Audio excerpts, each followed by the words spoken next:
So I've just got a few minutes. I'm going to do a quick little discussion about marker words or clickers. So I've got a couple of different clickers here. I don't know if you can see them. That one is a square box one. That's one I got when I did my qualification with the IMDT. So that one sounds like so. This is another similar one. It's got quite a handy little wrist strap. Slightly sharper noise. Hear those properly.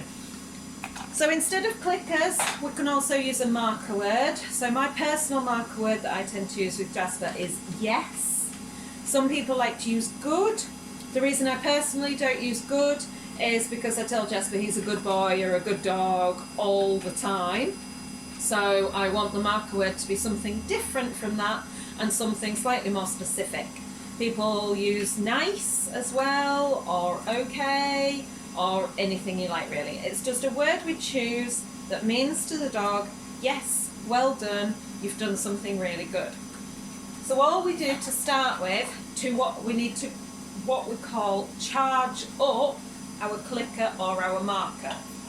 So that it basically means we are conditioning the dog so the dog knows that that word or that sound is a good thing and that a treat or a reward, it could be a play with their toy, is on its way. So dead simple. We're just going to take a handful of treats, or this is Jasper's food, just using some of his tea. We're going to just going to say the marker word and treat, marker word, treat, marker word, treat. So that association is being built. So we'd go yes, yes, yes, yes. And at the moment we want that delivery to be quite quick. So he's making that association. That specific word happens, he gets the food. Same with your clicker. Click, feed.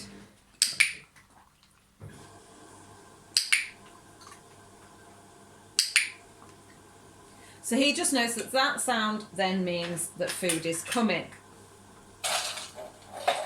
We can then, once they know that it means something good, so I've only done a few repetitions of each because Jasper knows what these mean. He's already been trained in this. Ideally, you would do it for 2 or 3 days at their mealtime. Take a handful of their meal, or if you are on raw and don't choose to use their meal, a handful of your certain treats, and just substitute that for part of their meal, and we just make that association. Once we've made that association, we can ask them to do a behaviour that they know, and then they get the reward for doing it. As you're making this association, so once you've done the first day or so, you can start making it a bit of a bigger gap. So that the word or the click means the reward is coming, but it's not necessarily going to be immediate. It's a promise. So they also learn that yes, that word means well done, good boy, you've done great, you've done what I asked you, but you're not necessarily going to get that treat immediately.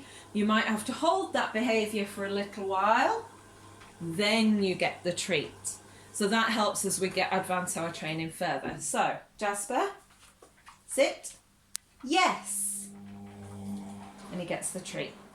So you see there was that little pause in between. Jasper, sit, yes, yes, yes.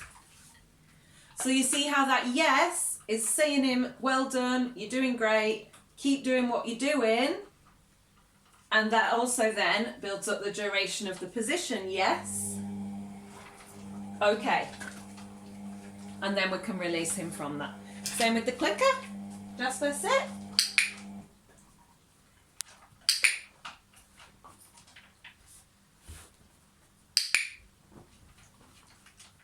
Okay. Okay. So again, we're using that click to say, well done, you've done great. There is a treat going to come, but it's not necessarily immediate. We can also use this, it's a really handy tool, is this word, for things like reactivity or over-enthusiasm. It can then become almost a distraction word. Oh, freebie there. So Jasper is quite reactive to our front door. So when someone knocks, he goes a bit mad. So we do what's called marking the trigger. The door knocks, we say our word, and then we reward it. So that that knock eventually becomes cued to getting the reward. Same as the word itself has. So, yes. Yes. Yes. Even if he were to bark at this stage, I would still use that yes and reward, because gradually he'll learn that he doesn't need the bark. Yes. Yes. Same if he was a dog barking at my cats. So my cats are here, they're having their tea, they're mooching around. He's obviously grown up with them, so he's fine with them. But if a dog were reactive to the cats, we'd get them far enough away that they weren't going nuts at the cats, but could see the cats. And every time they looked at the cats, we'd go, yes, and reward. They look at the cat, yes, reward.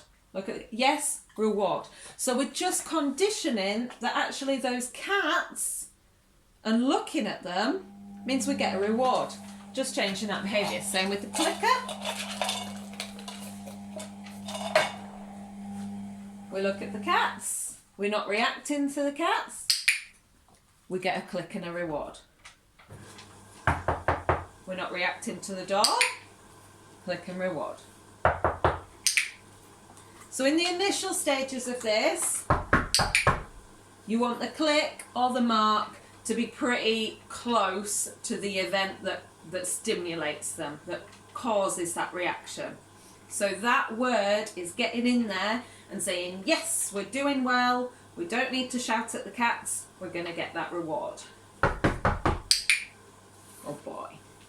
So that is just a little quick explanation of the use of marker words, how we can mark a static behaviour or a behaviour we've asked for. For example, down, yes, and reward. We can use it to build duration with our things. Yes. Yes. And we can also use it for things they're reacting to. We can mark the trigger. So a dog starts barking outside, they start reacting, we mark it. So as soon as that dog starts barking outside, we say yes, we mark, yes, mark, yes, mark.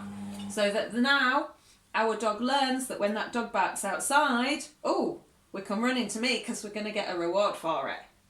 So we're just using that marker word or the clicker tool to build up that experience. Okay.